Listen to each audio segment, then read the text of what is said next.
Pessoal, vamos falar sobre a situação da Ucrânia. Hoje, dia 15 de fevereiro, são 8 horas da manhã aqui no Rio de Janeiro, 1 hora da tarde em Kiev, no momento que eu gravo esse vídeo. E eu quero pedir desculpas e esclarecer o que aconteceu ontem, né? Vocês viram, eu não pude fazer o vídeo regular ontem, porque eu estava sem luz aqui em casa. A luz caiu por volta das 8 e pouca da manhã, no meio da minha gravação do vídeo, quando eu estava quase terminando o vídeo, e só voltou às 9 horas da noite. Então eu fiquei o dia inteiro sem luz ontem. Eu fiz um vídeo contando as principais notícias via live com o meu celular. O problema não foi a Light, não foi a concessionária aqui do Rio, o problema foi no meu prédio. Eles decidiram fazer uma manutenção emergencial no quadro de luz do prédio e daí precisaram fazer esse escarcéu todo. Eles avisaram, mas avisaram via aviso no elevador e e-mail. Eu não leio e-mail porque eu tenho e-mail demais, eu não consigo ler meus e-mails, e aviso no elevador, tem tanto aviso no elevador aqui do prédio que eu também não vi esse aviso, então acabou que, enfim. De qualquer forma, estamos de volta e agora no setup normal, né? Falando sobre a Ucrânia, os ucranianos conseguiram mais um contra-ataque de sucesso ontem na região de Bakhmut e conseguiram afastar os russos mais de 2 quilômetros ali da linha 30504, que era aquela rodovia que eles estavam tentando interceptar, né? Os ucranianos conseguiram afastar os russos bastante ali, né? Os oficiais da OTAN lá em Ramstein têm falado que acham que a Ucrânia está errando ao insistir tanto em manter Bakhmut, né? Bakhmut, a gente já explicou aqui várias vezes, não é uma cidade estratégica. A Ucrânia poderia abrir mão dela, sair de lá e não usar tropas para esse tipo de contra-ataque. Porém, a Ucrânia alega que com esse tipo de situação que tem lá, eles têm tido muito poucas baixas e conseguem fazer muitas baixas no inimigo, tanto em termos de pessoal quanto em termos de equipamento. E com isso é melhor manter Bakhmut, não pela importância da cidade em si, mas justamente porque conseguem matar muitos russos e danificar muito equipamento russo, né? Daí a insistência. Vuhledar e outras cidades do fronte de batalha tiveram sim também tentativas de avanço russo, mas não houve nenhuma mudança significativa de ontem para hoje. E a briga entre o exército russo e o Prigozhin parece que está elevando de patamar, né? Tá ficando uma coisa cada vez mais aberta. E chegou a ponto dele ameaçar tirar as tropas do grupo Wagner da Ucrânia. Será que ele faria isso? Eu já falei para vocês, do jeito que essa briga tá grande, daqui a pouco vai estar o Prigozhin brigando contra o exército russo, vai ser divertido de ver. E os navios russos foram para o mar com ogivas nucleares, pela primeira vez desde a Guerra Fria.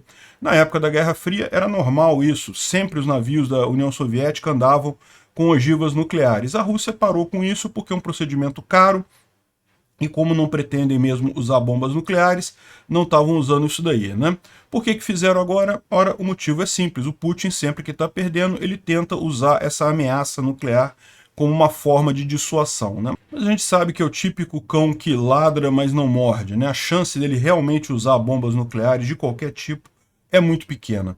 Vamos falar sobre esses e outros assuntos em detalhes. Essas notícias foram sugeridas por Sunguinha, Descentralizada e Distribuída, Peter, o Thor Gordo, Deus do Litrão, e várias outras pessoas. Obrigado aí ao pessoal que sugeriu a notícia. Obrigado a você que está assistindo o nosso vídeo. Se você gosta do nosso conteúdo, por favor, deixe o seu like e se inscreva aqui no canal, né?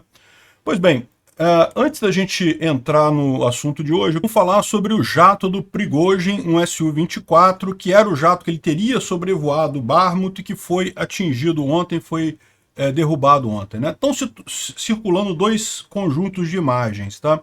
Isso daqui seria um conjunto de imagens, ou seja, mostrando aqui um Su-24 de fato bastante danificado, mas que teria posado, conseguiu posar e coisa e tal. Mas está circulando também esse outro conjunto de imagens aqui, em que o Prigozhin analisa o próprio Prigozhin analisa o jato derrubado e dá para ver que só sobraram pedaços dele e que teriam morrido os pilotos Antonov e o Nikitin, né? Morreram e ganharam o título de herói da Rússia póstumamente, né? Bom, essa história, vocês sabem, a gente falou sobre isso no vídeo de ontem, mas a gente não tinha imagem no vídeo de ontem por causa de todo o problema, né? No dia 6 de fevereiro, o Prigozhin ele sobrevoou Bakhmut dentro de um Su-24 na posição de navegador. Então ele fez um desafio para o Zelensky, coisa e tal. Vou botar o vídeo aqui para vocês verem. Nada demais, né? Inclusive tem gente que diz que ele não estava sobre Bakhmut, estava lá na Rússia, nem chegou perto de Bakhmut, foi só mesmo um golpe de publicidade dele para desafiar o Zelensky, coisa e tal, para aparecer mais lá na mídia russa, né? De qualquer forma, tá aqui o Prigozhin dentro de um Su-24, posando já, tá vendo que eles estão posando nesse momento. E esse avião que ele estava, não o Prigozhin em si, mas o avião que ele estava, foi derrubado pelos ucranianos, então esse daqui seria o resultado dele. Tá circulando essa outra imagem aqui, mas esse daqui acho que é outro avião, porque esse daqui tá inteiro ainda, né? Enfim, é muito mais provável ser mesmo esse daqui, né? Porque o Prigozhin tá ali, ele falou sobre isso. Então realmente foi menos um avião aí para o grupo Wagner e para o exército russo de forma geral. Outra informação de ontem, né, que eu falaria no vídeo de ontem, mas que eu acho importante ressaltar, porque realmente é uma informação importante, são essas enormes bases de treinamento e concentração de tropa que a Rússia está montando em várias regiões aqui próximo à fronteira da Ucrânia. Então tem várias aqui. Em Kursk, em Belgorod, em várias regiões aqui, eles estão criando essas enormes instalações de treinamento e preparação de tropas para uma ofensiva, né? Isso daqui foi muito similar ao que eles fizeram lá em fevereiro do ano passado, antes de fazer a invasão propriamente dita da Ucrânia. Então, isso está levando à consideração de que, na verdade, eles pretendem não apenas tentar avançar a partir daqui, a partir de Kreminá, né, para fechar o cerco aqui com Soledar, mas eles também pretendem fazer invasões a partir da borda ou da fronteira com a Rússia, né? Então, eles têm feito muitos bombardeios aqui nessa região, como vocês podem ver, certamente bombardeios preparatórios, e a intenção deles é repetir o que eles fizeram em fevereiro do ano passado, quando eles invadiram essa fronteira aqui e chegaram, então, até Izium aqui embaixo, né? Só que dessa vez os ucranianos estão espertos, eles sabem do que o pessoal está fazendo, inclusive suspeita-se que, como os russos não conseguiram adiantar seu avanço aqui na região de Kupiansk, não pegaram Dvorishne, então não conseguiram estabelecer as posições que eles pretendiam aqui nesses rios. Isso acabou atrasando essa frente aqui e deixando claro o ponto, o eixo de ataque, um dos eixos de ataque principais que a Rússia deve fazer, que deve ser a partir da borda aqui, né, a partir da fronteira aqui. E os ucranianos com isso estão fazendo já o planejamento deles, devidamente especificado. Quem falou sobre isso foi justamente o Reporting from Ukraine, no vídeo dele de 13 de fevereiro, de 2 dias atrás, em que ele explicou que o rio Oskil, que é esse rio aqui, né, e o rio Sivierdonets, que é esse outro rio aqui, eles formam na região uma espécie de funil aqui, tá vendo? Não tem... São rios grandes esses, tá? Tanto o Oskil aqui quanto o Sivierdonets são rios grandes. Então, não é que seja impossível cruzar com uma ponte temporária, um pontão temporário, mas é mais difícil. Se os russos pretendem fazer isso num blitzkrieg, né, num ataque surpresa, eles não conseguiriam fazer isso rapidamente. E daí os ucranianos planejam justamente a estratégia do funil, como eles vão ter que passar por essa parte aqui, que é a única parte que não tem rio. Os ucranianos conseguem anular a quantidade de tropas russas que tem aqui. Os russos têm lá, sei lá, 200 mil soldados para avançar aqui, mas como eles têm que passar por uma área pequena, isso acaba sendo anulado, essa vantagem numérica, né? Isso é a estratégia de guerra que vem desde lá das Termópilas, né, na Grécia Antiga e coisa e tal. Enfim, só essa informação sobre essa estratégia russa que a gente pode ver acontecer nos próximos dias aí, né? Bom, outra coisa que preocupou muita gente é que a Moldova temporariamente fechou o espaço aéreo no país, né? Muita gente estava preocupada porque havia também rumores de que os russos estariam tentando um golpe de Estado na Moldova e de repente ela fecha o espaço aéreo, coisa e tal. Mas a informação que a gente tem é que, na verdade, foi um drone que foi visto sobre o céu e daí eles fecharam o espaço aéreo. Eles fecharam o espaço aéreo antes do meio-dia e depois reabriram às 2h47, então ficou um pouco mais de 3 horas fechado o espaço aéreo da Moldova, mas já reabriu o espaço aéreo por lá, né? E, bom, o fato de eles estarem dizendo que foi por conta de um drone não quer dizer que, né, pode ser que eles estejam falando isso justamente porque eles conseguiram conter a eventual tentativa de golpe que havia lá. Não dá para saber, né? De qualquer forma, não teve nada demais com esse fechamento da fronteira. Bom, ontem, vocês sabem, foi Dia dos Namorados em um monte de países aí do mundo. Aqui no Brasil, Dia dos Namorados é em outra data, lá em 12 de junho, não é isso? Mas 14 de fevereiro é o Dia dos Namorados, na maior parte do mundo, na verdade. E daí os ucranianos explodiram um TOS-1 ali próximo de Vuhledar, de presente para aquecer o coraçãozinho dos russos, né? Destruiu o TOS deles. O TOS é um lançador de foguetes termobáricos, é uma arma que causa muito dano, mas como explica o Tendar aqui, embora seja uma arma efetiva e coisa e tal, o alcance dela é pequeno, então ela precisa ser montada perto da linha de frente, ela demora tempo para ser carregada e o preço do veículo é muito alto. Então por isso que ela é considerada uma falha, ou seja, muitos militares veem essa arma como uma falha porque no final das contas é difícil você usar ela numa situação real devido ao baixo alcance dela, né? Então ela estava próxima a Vuhledar, estava sendo usada para atingir Vuhledar, mas foi atingida e destruída ontem. Ficou uma bonita aqui, uma explosão bonita. Eu não posso mostrar o vídeo porque o YouTube não gosta desse tipo de coisa, mas dá para ver que deu uma explosão bacana aqui desse lançador de foguetes, né? Bom, as notícias positivas vieram de Bakhmut, né? Como a gente estava falando, Bakhmut, outro dia os ucranianos conseguiram avançar aqui na região residencial a nordeste aqui da cidade, né? Essa região ela estava tomada pelos russos, os ucranianos conseguiram limpar ela completamente, então foi um primeiro contra-ataque localizado aqui e parece que agora também, esse mapa aqui não foi atualizado ainda, de ontem para hoje os ucranianos conseguiram repelir os russos aqui para mais de 2 quilômetros, ou seja, eles estão bem mais aqui embaixo agora, em relação a essa estrada aqui, que nesse mapa aqui ela está chamada de H32 ou N32, né, que seria em cirílico, mas na verdade o nome dela é T0504, e essa estrada ela é uma estrada importante porque é uma das principais que podem ser usadas para abastecer Bakhmut a partir de Konstantinivka, que é essa outra cidade maior aqui próxima, né? Então, Konstantinivka está aqui, essa estrada vai direto aqui para Bakhmut, é uma estrada muito grande, e permite esse abastecimento da cidade, e os russos estavam perto de tomar essa cidade. Agora, com esse contra-ataque ucraniano, eles foram repelidos aqui mais para trás, aqui na região, né? Alguns, como o Andriu Perpétua, fala em 2 quilômetros da estrada, outros aqui, como o Noel, fala 3 quilômetros da estrada da T0504. Então, pode ser que, a gente não sabe ainda com certeza, mas certamente houve algum avanço ali, né? E no norte, as tropas russas também foram afastadas da M03, ou seja, tem agora um buffer maior e Parascovivka ainda está em luta, né? Aqui no norte, a M03 é essa estrada aqui e, embora ela não tenha sido interrompida em momento algum, ela também é uma fonte importante de abastecimento a partir daqui de Sloviansk, né? E, embora ela não tenha sido interrompida pelos russos, os russos estavam chegando cada vez mais perto aqui. Segundo ele está dizendo, o pessoal conseguiu afastar os russos aqui também. Também abriu uma margem aqui nessa região, né?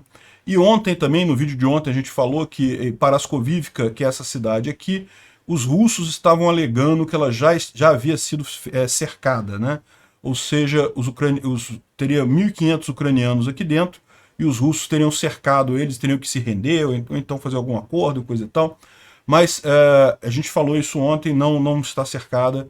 E mesmo Krasnohoran tem oficiais ucranianos dizendo que eles ainda não abandonaram a cidade, que aqui ainda é zona de guerra, ainda está sendo lutada Krasnohoran. Eu não sei, Krasnohoran me parece um caso perdido, já está bem mais para trás aqui nesse esquema, né? E está para lá do rio Bakhmutska. Então, é mais difícil, mas de qualquer forma, Parascovivka certamente ainda está nas mãos dos ucranianos, né? Enfim, repara como é que começou realmente a ter uns contra-ataques ucranianos aqui com um pouco mais de efetividade. A gente falou um tempo atrás que chegaram reforços em Bakhmut e desde então eles têm conseguido fazer alguns contra-ataques localizados e avançar, né? Por que isso, né? O que mudou nisso daí? Certamente botar mais reforços ajuda a fazer esses contra-ataques, mas o mais provável que seja, como eu falei no vídeo de ontem, no vídeo de anteontem, na verdade, é que isso seja só aquela operação de defesa em profundidade, os ucranianos querem só causar danos aos russos. Eles não estão tão preocupados assim em manter Bakhmut, né? Lógico, é sempre triste perder uma cidade, mas não é uma cidade estratégica, então a ideia é realmente causar danos aos russos e ficar fazendo esse ataque, esses contra-ataques pontuais, você acaba fazendo exatamente isso, né? Além do que, tem uma novidade na região ali, que os ucranianos estão usando agora concertina, aquela arame farpado, né? Uma espécie moderna de arame farpado, vamos colocar assim. Embora seja algo bastante primitivo, isso tem uns montes por aí, é bastante efetivo sim, né, na frente de batalha, e essa concertina, como vocês sabem, ela é mais efetiva do que o arame farpado propriamente dito, porque ela corta realmente, né? Então pode ser uma ajuda para os ucranianos ali na região de Bakhmut para evitar avanços russos, né? O pessoal está comentando aqui embaixo que o ideal, na verdade, seria o uso de 3 rolos assim, ó, tá vendo? Ao invés de você fazer um rolo só, você faz 3 rolos assim, em formato de triângulo, né? Isso seria o mais efetivo, é o mais recomendado, mas se você tiver uma, já é melhor do que não ter nenhuma. Isso aqui já dá trabalho para a infantaria, porque, veja, isso daqui é justamente uma arma efetiva contra o que é a técnica de onda humana dos russos, né? Porque os russos estão avançando com tropa. E com tropa, isso daqui é um problema para a tropa passar por isso daí, né? A chance de você se cortar, de você se ferir, para você conseguir atravessar isso daí é complicado. Isso daí não é efetivo para tanque. O tanque passa por cima, nem sente, mas para a tropa pode ser justamente a arma necessária ali em Bakhmut, né? Bom, vamos dar uma olhada num update aqui da linha de frente como um todo. Ele começa lá próximo de Kupiansk, falando que teve várias cidades aqui que tentaram avançar, mas não conseguiram. Aqui foi em Grianivka. Grianivka, essa cidade aqui, aqui no mapa talvez seja melhor de ver aqui. Aqui, ó. Grianivka é essa cidade aqui. Está em poder dos ucranianos, os russos tentaram avançar, não conseguiram. Segundo o DEFMON, a Brigada de Rifle Motorizado, a 138ª Brigada de Rifles Motorizados, está tentando afastar o exército ucraniano para a margem direita ou margem oeste aqui do rio Oskil, né? O rio Oskil é esse grande rio que tem aqui e é o objetivo dessa contraofensiva russa, né? Então eles querem jogar os ucranianos todos para o lado de cá, porque como a gente viu, na verdade, a estratégia deles é vir e entrar por aqui, né? Pela fronteira aqui com a Rússia. E se tiver tropas da Ucrânia aqui na margem de cá do Oskil, isso pode gerar um problema, porque os russos vão estar passando aqui, isso permitiria um ataque de flanco aqui nessa região, né? Então o que eles querem fazer antes desse primeiro vetor, desse vetor principal aqui de avanço, é justamente tirar os ucranianos todos daqui. Mas não conseguiram, tentaram avançar, não conseguiram mais uma vez.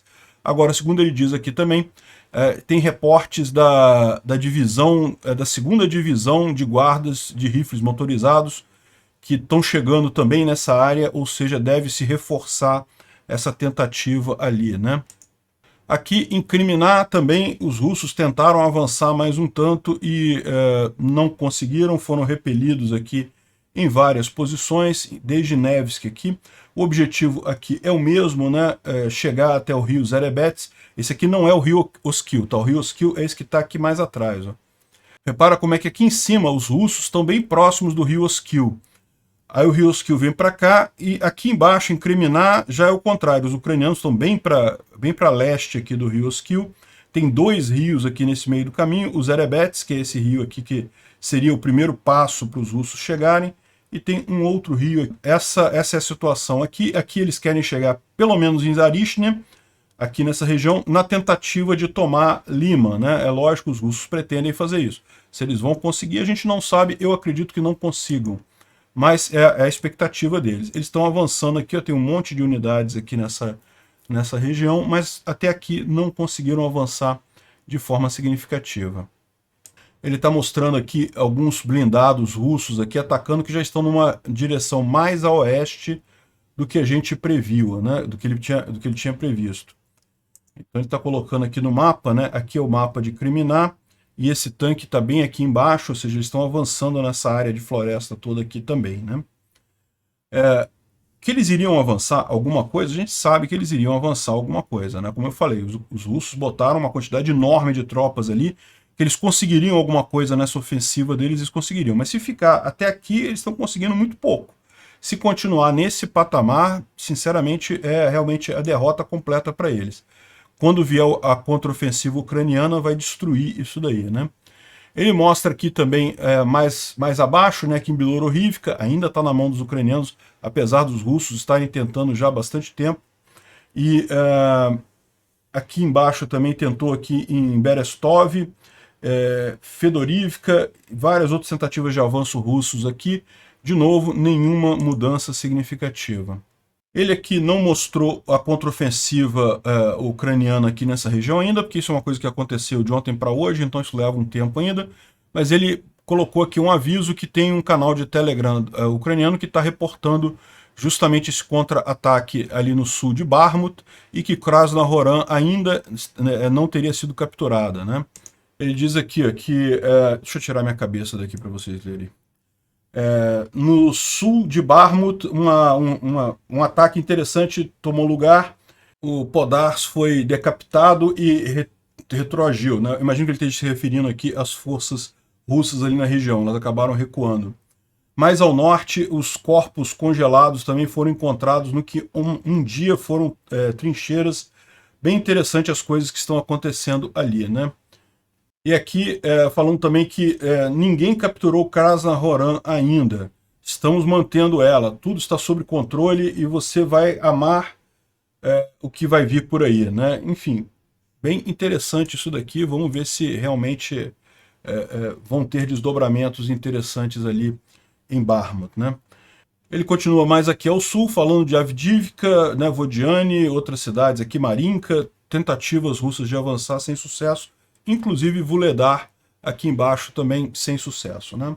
Ou seja, no resto da linha de frente não teve nenhuma mudança. O que teve foi ali em Bakhmut que os ucranianos conseguiram avançar um pouquinho, né? Agora, uma coisa que ele aponta aqui na região de Vuhledar, isso a gente já tinha falado, o Tatarigami já avisou a gente, é a quantidade de tropas russas que estão sendo preparadas nessa região aqui, né? Então, embora Vuhledar esteja tranquila na mão dos ucranianos por hora, mas os russos estão preparando ainda alguma tentativa para tocar lá, tem muitas tropas por aqui. Enfim, algo pode acontecer nessa região, né? Bom, e ontem também o Arestovich fez mais uma live, né? A live dele era diária, depois passou para semanal e agora tem menos de uma semana. Então não sei se ele mudou a frequência da live dele, mas de qualquer forma é sempre interessante ver, porque ele traz algumas notícias interessantes.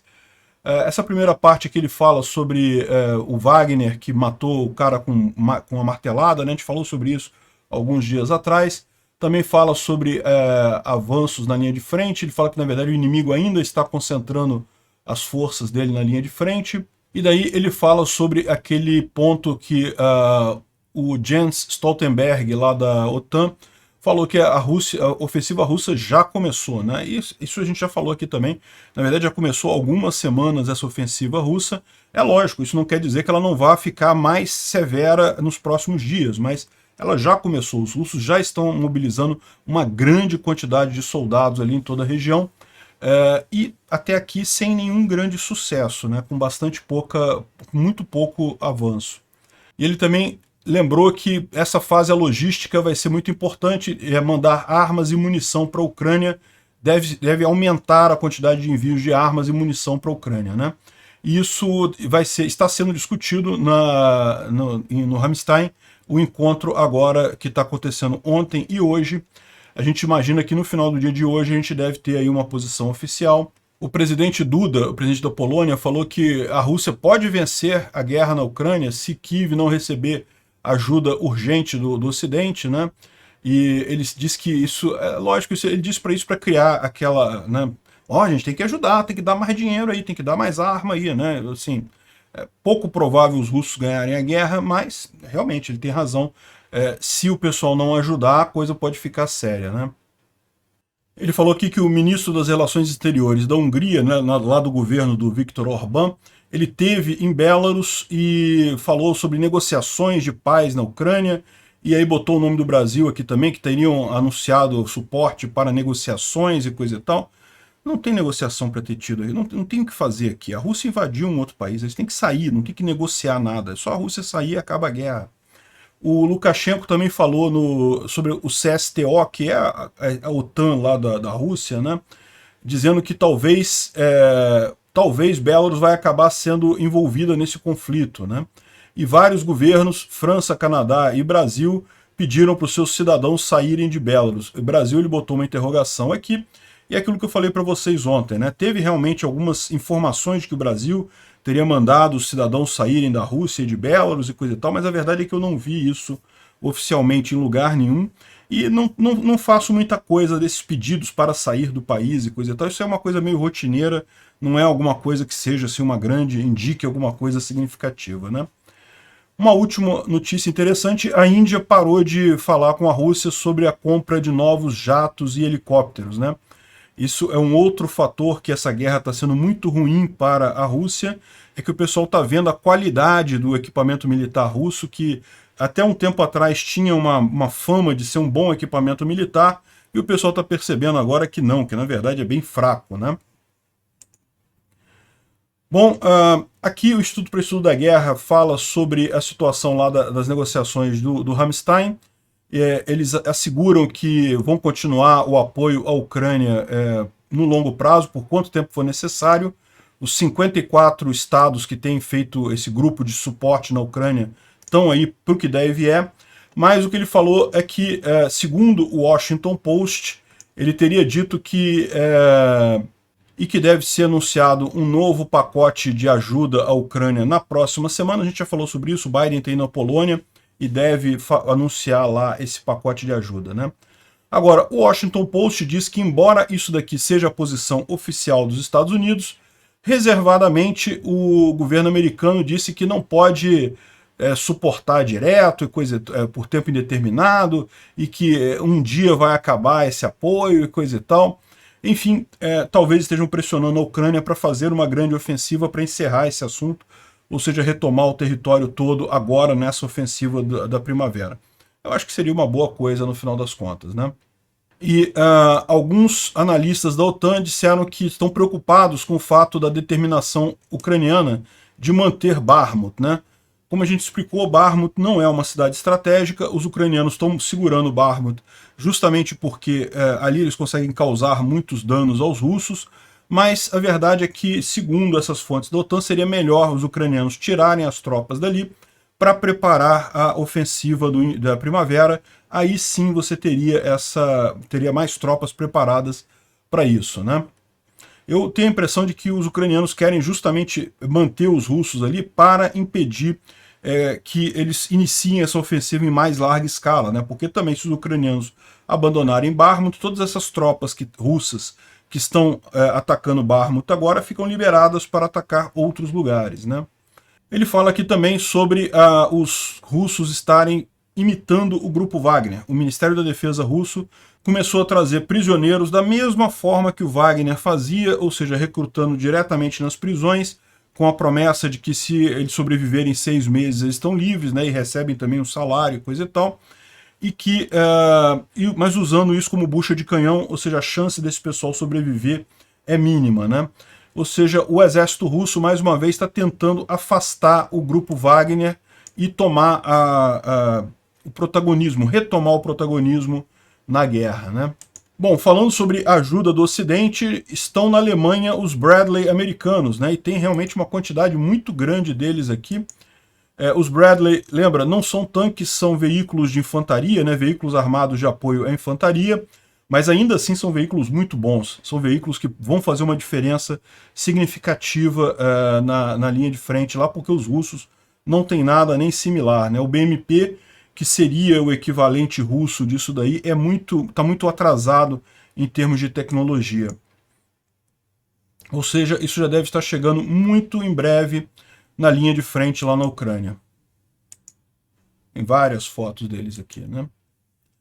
Uma outra coisa interessante foi uma entrevista com a 45ª Brigada de Artilharia Ucraniana, em que ela falou que o pessoal falou que, olha só, nessa brigada específica, né, uma das que está atuando na linha de frente, os equipamentos agora são 50-50, ou seja, 50 da OTAN, né, eles botaram a bandeira americana aqui, mas querem dizer do Ocidente, né, e 50% soviética, né. A Ucrânia era um país da antiga União Soviética, então ele tem muito equipamento militar soviético ainda, e até aqui o grosso da guerra, embora já tivesse muito equipamento americano, HIMARS e coisa e tal, 777, Caesars, um monte de equipamentos do Ocidente já estivessem na Ucrânia, o grosso, em termos de número, ainda era equipamento soviético.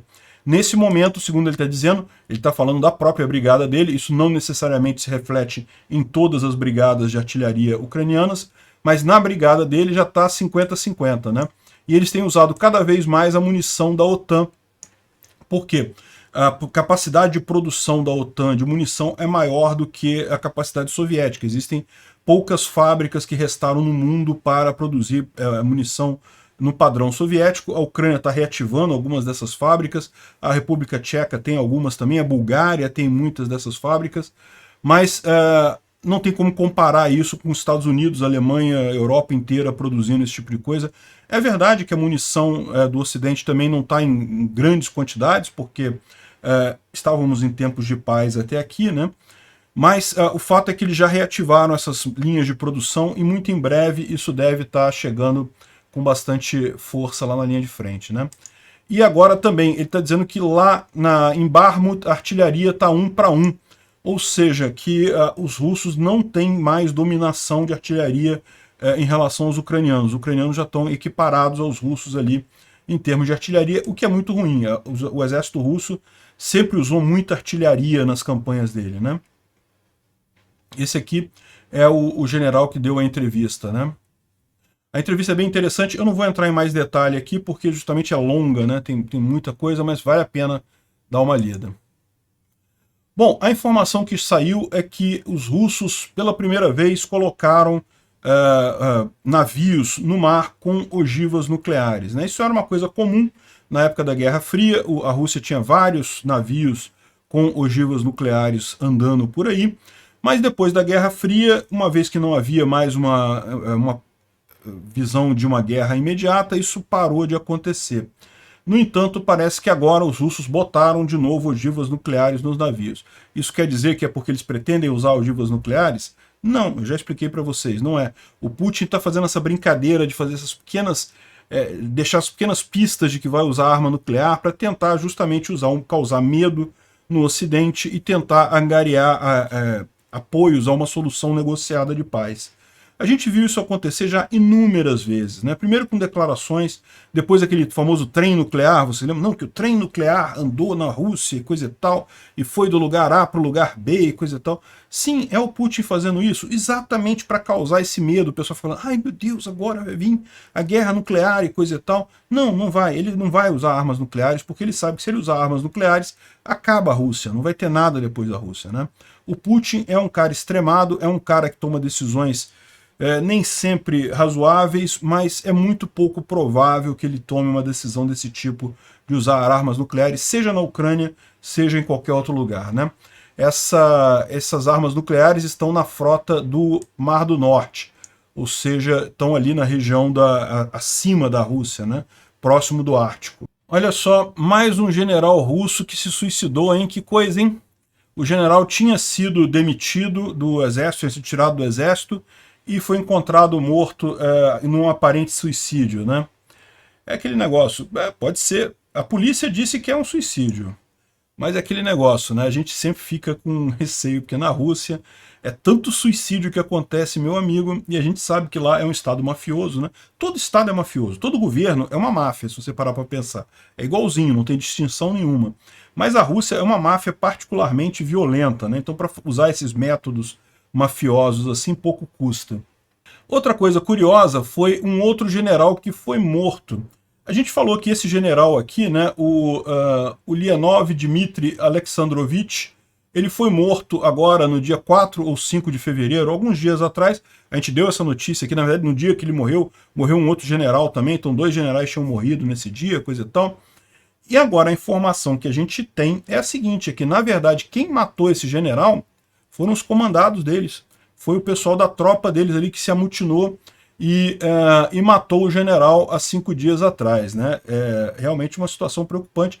É lógico que eles estavam criticando, porque o general parece que queria mulheres e banheira para fazer qualquer coisa, enquanto os soldados eram mandados para a linha de frente para morrer e coisa e tal. E aparentemente os soldados chegou num ponto que eles não gostaram mais disso e resolveram agir. Os outros deviam fazer esse tipo de coisa também. Rapidinho essa guerra terminava.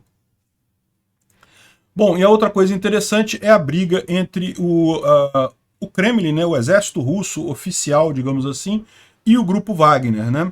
O grupo Wagner é a única força ali na Ucrânia que está conseguindo algum avanço ali na região de Bakhmut e tem usado isso como muita propaganda. Então está ficando incômodo para o Putin e para o próprio exército russo a popularidade que o Prigozhin está ganhando lá na Rússia, né?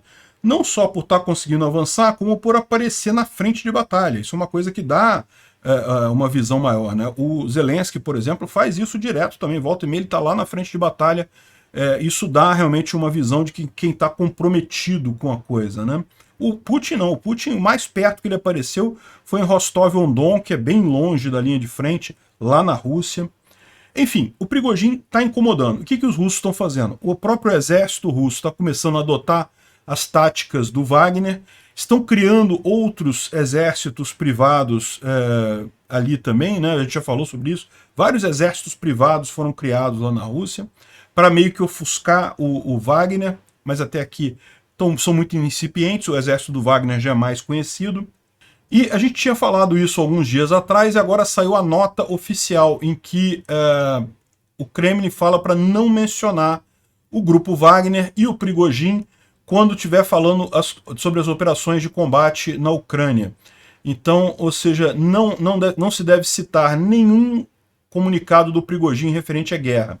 Ou seja, isso aqui é um comunicado que eles mandaram para as redes de televisão russas e para alguns influenciadores russos. Então, né? Então eles estão colocando aqui nesses outlets de mídia, né? Esses provedores de conteúdo, que é para esquecer que o Prigozhin existe, que o Wagner existe nessa guerra, mais uma parte da briga aí entre o exército russo e o Prigozhin, né? E o Prigozhin falou que, olha só, que ele acha que vai ser impossível para os russos, né, tomarem Bakhmut no futuro próximo. Isso ele falou depois de Putin ter banido o Prigozhin e o Wagner de serem mencionados pela mídia, né? Ou seja, nesse ponto o Prigozhin diz que está pronto para tirar os grupos do Wagner lá da frente de Bakhmut, né?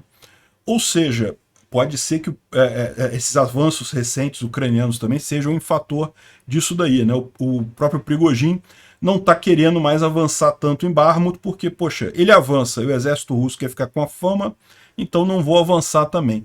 Vai ser curioso ver isso daí. Daqui a pouco vai estar o grupo do Wagner brigando contra o exército russo, vai ser muito divertido. Isso aqui é uma outra notícia de ontem também, que eu estou trazendo novamente aqui. É um engenheiro de bombardeio militar russo pediu asilo aos Estados Unidos, oferecendo segredos militares, né? Então, ele passou na fronteira do México, tá? Ele foi para o México de alguma forma, ninguém sabe como, chegou na fronteira dos Estados Unidos e solicitou asilo, oferecendo segredos militares de jatos russos, né? Pode ser uma coisa interessante. O Putin voltou a andar no trem blindado que ele tem, né? Ele tem um trem blindado lá na Rússia que você olha por fora, assim, ele é igualzinho a um trem de passageiros normais lá da Supervia dos russos lá. Mas aqui na Supervia, para quem não sabe, quem não for do Rio de Janeiro não vai entender a piada. Supervia é a empresa que opera os trens aqui no Rio de Janeiro e é muito ruim, os trens são muito velhos, muito feios e coisa e tal, enfim. Então ele tem um trem da Supervia russa dele lá, por fora é igualzinho a um trem normal, mas por dentro ele é todo blindado, todo cheio de luxos e coisa e tal. E o Putin tem preferido andar nesse trem ao invés de andar de avião por lá, ou seja, mais um grau da paranoia dele lá na Rússia, né? E curiosamente, uma fábrica, uma indústria de reparo de trens pegou fogo essa noite em Moscou. Não tem nada a ver com o trem do Putin, mas de qualquer forma é mais um daqueles incêndios que ninguém sabe explicar, né? O Dmitry e o Vladimir fumando lá, jogaram a bituca de cigarro e pegou fogo aqui na instalação, né? Bom, o general SVR está falando aqui sobre o discurso que o Putin vai fazer no dia 21 de fevereiro, quando ele vai falar lá na Duma russa, né, no Congresso russo lá. E, segundo ele diz aqui, ele fala um monte de coisa e tal, vai ser um discurso muito menos impactante do que muita gente espera, não vai ter nada demais, mas a ideia do discurso é justamente trazer a unidade nacional, dizer que a Rússia está sendo atacada por todos e coisa e tal, e que a ideia é que depois, não no discurso, mas logo em seguida, seja anunciada a mobilização. Ou seja, o discurso, a ideia vai ser justamente colocar a Rússia como sendo atacada por todos os lados, a sobrevivência da Rússia estando em jogo e coisa e tal, que é para dar aquela mensagem e depois vir a convocação para mobilização em massa logo em seguida, né? E eles estão precisando, no mínimo 300 mil russos serão, veja, a mobilização ela está acontecendo já, tá? Ela está acontecendo de forma oculta, né? Não está acontecendo publicamente. A ideia é fazer a mobilização pública, né? Que sempre é mais efetiva. Aqui agora o Trent Telenko traz uma thread aqui explicando que o número de frostbites e problema com frio dos russos tem crescido bastante desde janeiro, porque o inverno, em dezembro, o inverno não foi muito rigoroso lá na Ucrânia. Mas em janeiro e agora em fevereiro está sendo bastante rigoroso em muitas regiões ali. E daí, segundo eles, tem um diagnóstico de 30% de todos os feridos russos são feridos por o frost, né, frostbitten, né, ou seja, aquele congelamento de extremidades ou congelamento de membros, né? Isso realmente incapacita a pessoa, e como os russos não têm muito equipamento, o equipamento de inverno não é o adequado, eles estão tendo esses problemas em grande escala, né? Isso não é novidade, ele mostra aqui estudos da época da Segunda Guerra Mundial que mostravam que uma grande porcentagem dos feridos russos naquela guerra também foi ferido por coisas que não têm a ver com a batalha, né? Com ferimentos ou brigas, e inclusive ferimentos de frio nas trincheiras, justamente devido à falta de material apropriado para lutar no inverno pelos próprios russos, né? Bom, e uma última boa notícia, o prefeito de Mariupol morreu, né? O indicado pelos russos lá, ele morreu. Não sei se vocês lembram, um tempo atrás teve um carro que explodiu lá, a gente não sabia o que aconteceu direito, pode ter sido isso, pode ter sido alguma outra coisa, mas o importante é que ele já foi lá prestar contas, né? O prefeito é apontado pelos russos, Mariupol está ocupada neste momento, então o cara foi-se. Que bom, menos um. Obrigado por assistir o vídeo até o final. Além de curtir, compartilhar e se inscrever no canal, considere se tornar patrocinador com valores a partir de R$ 1,99. Clique no botão Seja Membro abaixo para saber as condições e vantagens de patrocinar o canal. Mais informações sobre o nosso projeto, visite nossos sites indicados na tela.